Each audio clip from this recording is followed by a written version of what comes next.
से हम क्या खरीद सकते हैं और क्या नहीं खरीद सकते हैं, ये डिबेट बहुत लंबी चल सकती है। हर एक इंसान के पास अपने फैक्ट्स होंगे और अपने लॉजिक होंगे। जिस चीज के बारे में आपको ये लगेगा कि आप उस चीज को पैसे से नहीं खरीद सकते हैं, वो चीज आपको मार्केट में इलीगल तरीके से मिल ही जाएगी। आप फ्रेंडशिप तो नहीं खरीद सकते, लेकिन फ्रेंडशिप के लिए टोकन और एक्सप्रेशन की खरीदारी जरूर कर सकते हैं। एक हायर किया हुआ दोस्त आपके रियल के दोस्त से बिल्कुल अलग होगा। उसको आपसे तो कोई मतलब नहीं होगा। उसकी जो पेमेंट होगी या उसका जो कॉन्ट्रैक्ट होगा, वो उसी कॉन्ट्रैक्ट के अंदर रहकर आपसे उसी तरह बिहेव करेगा। फ्रेंड्स को ना खरीद पाने का यही रीजन है कि अगर हमने फ्रेंड्स को खरीद भी लिया तो हम उसे डिग्रेडेड फॉर्म में ही खरीदेंगे, और ये डिग्रेडेड फ्रेंडशिप ज्यादा दिन तक नहीं चल पाएगी। और अगर हम फ्रेंड्स को खरीद भी लेते हैं तो ये ट्रांजैक्शन हमें ये इंडिकेट करेगा कि किसी तरह से मार्केट ने हमारे अंदर के एक्सप्रेशन को भी करप्ट कर दिया। ऑथर कहते हैं कि जो ऑनरिफिक गुड्स होते हैं उनके चांसेस ज्यादा होते हैं कि वो करप्शन की चपेट में आ जाए। जिस तरह नोबेल प्राइज को हम नहीं खरीद सकते हैं, ठीक इसी तरह हमें यह लगता होगा कि शायद हम ऑनर और रिकग्निशन को भी नहीं खरीद सकते। इसके बारे में बताते हुए माइकल कहते हैं कि कॉलेज और यूनिवर्सिटी कुछ प्रोमिनेंट साइंटिस्ट, ऑथर, आर्टिस्ट या फिर पब्लिक ऑफिशियल्स को डॉक्टरेट या ऑनररी डिग्री देती है क्योंकि ये पर्सनैलिटी ने अपनी लाइफ में ऑनर वाले काम किए और सोसाइटी के डेवलपमेंट या इंप्रूवमेंट के लिए अच्छा काम करते हैं, और इसीलिए इन्हें ऑनररी डिग्री से फैसिलिटेट करते हैं।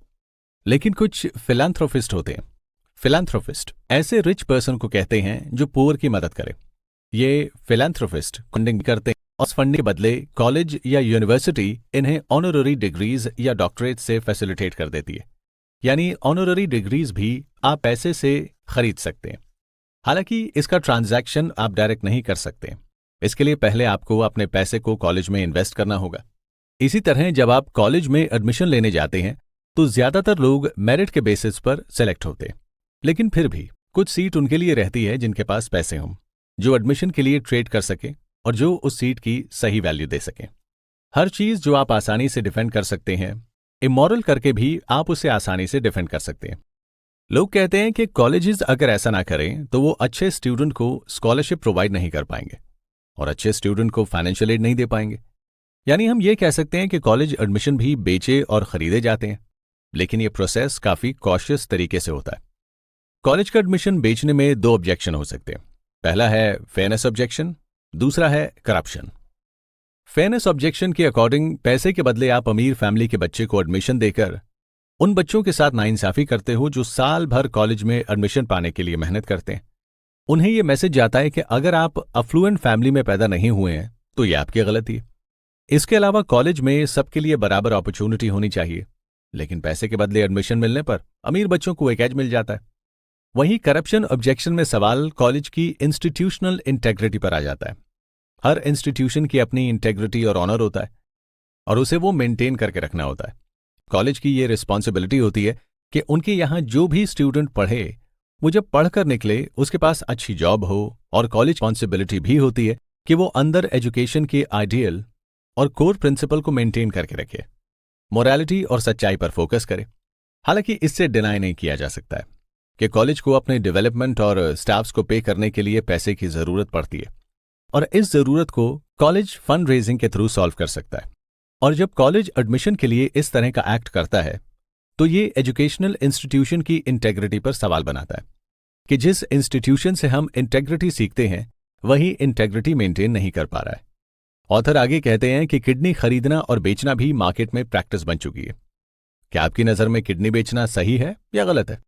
अगर आपका जवाब गलत है तो आपके गलत जवाब देने के दो रीजन हो सकते हैं। पहला रीजन ये कि जो भी किडनी बेचता है वो गरीब होता है और वो वॉलंटियरली नहीं बेचता है, यानी कि वो खुद अपनी चॉइस से नहीं बेचता है। किडनी का ट्रांजैक्शन करने वाले हमेशा अपना शिकार गरीब और बेबस को ही बनाते हैं। दूसरा रीजन ये है कि जब आप किडनी को सेल या बाय करते हो तो आप ह्यूमन बॉडी पार्ट्स को डिग्रेड करते हो और इंसान को एक ऑब्जेक्ट समझने लगते हो। इंसान को स्पेयर पार्ट्स के कलेक्शन के तौर पर लेने लगते हो। वहीं इसी तरह अगर हम बच्चे बेचने की मार्केट की बात करें तो यह भी एक सेगमेंट है जिसे मार्केट कर दिया गया है, यानी इसका भी ट्रांजैक्शन मार्केट में होने लगा है। अडॉप्शन के लिए बच्चों की पूरी मार्केट लगने लगी है। ज्यादातर लोग इसे गलत बोलते हैं और इसके गलत होने के दो रीजन भी बताते हैं। पहला रीजन ये कि बच्चों को अडॉप्शन और मार्केट में बेचने से उन पेरेंट्स को नुकसान होगा जिनके पास ज्यादा पैसे ना हो। उनके पास लीस्ट डिजायरेबल बच्चे आएंगे, यानी ऐसे बच्चे जिन्हें रिच फैमिलीज ने रिजेक्ट कर दिया। दूसरा रीजन ये कि जब बच्चों पर एक प्राइस टैग लग जाता है तो पेरेंटल लव के अनकंडीशनल नॉर्म्स को करप्ट कर दिया जाता है। इसके अलावा इसमें बच्चे की वैल्यू भी इस बात पर डिपेंड करेगी कि बच्चे की रेस क्या है, एथनिकल एबिलिटीज, डिसेबिलिटीज कितनी है। ऑथर कहते हैं कि मार्केट की मॉरल लिमिट्स के लिए इन दो सिनेरियो के बारे में सोचना चाहिए कि किस कदर लोग मॉरलिटी को करप्ट करते जा रहे हैं।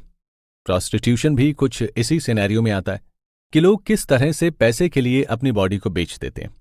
हालांकि आप इस बात से ये आर्ग्यूमेंट देकर इसे जस्टिफाई कर सकते हैं कि कोई अपनी मर्जी से नहीं करता है, लोग गरीबी और लाचारी की वजह से ही ये करते हैं। लेकिन आप इस पहलू पर नजर नहीं रखते हैं कि प्रोस्टिट्यूशंस में एक औरत की बॉडी को ऑब्जेक्टिफाई किया जाता है, इस प्रोफेशन में आने के लिए फोर्स किया जाता है, और ये एक तरह से करप्शन की तरह है, और ये एक तरह से औरतों को डिमीन करता है और सेक्स के प्रति आपके एटीट्यूड को बुरा बनाता है। जितने भी सिनेरियो अभी तक बताए गए हैं उसमें आप अलग अलग मॉरल आइडियल्स को जनरेट कर सकते हैं, चाहे वो किडनी बेचना हो, बच्चे बेचना हो या अपनी बॉडी बेचना हो। इन सब को करने के लिए किसी का कंसेंट नहीं होता है। अगर आपको ये लगता है कि नहीं, ये जो काम करता है उसमें उनका कंसेंट जरूर होता होगा, तो आप ही बताएं कि आखिर क्यों नहीं इस प्रोफेशन में कोई अमीर इंसान जुड़ता है। मार्केट को अपने प्रोफेशन चूज करने के लिए चॉइस देनी चाहिए। लोगों को ये फ्रीडम मिलनी चाहिए कि वो मार्केट में क्या बेचें और क्या नहीं। ऑथर कहते हैं कि मार्केट में सिर्फ एक ऑनर ही बचा है जिसे आप पैसे से नहीं खरीद सकते हो, बाकी चीजों को आप पैसे देकर ट्रांजैक्शन करके खरीद सकते हो। ऑथर कहते हैं कि मार्केट में सिर्फ एक ऑनर ही बचा है जिसे आप पैसे खरीद सकते हो, बाकी चीजों को आप पैसे देकर ट्रांजैक्शन से खरीद सकते हो, लेकिन ऑनर का आप किसी के साथ ट्रेड नहीं कर सकते हो। आप भले ही अपने लिए ऑनररी डिग्रीज ले लेते हो, आप ऑनर कभी भी नहीं खरीद सकते हो।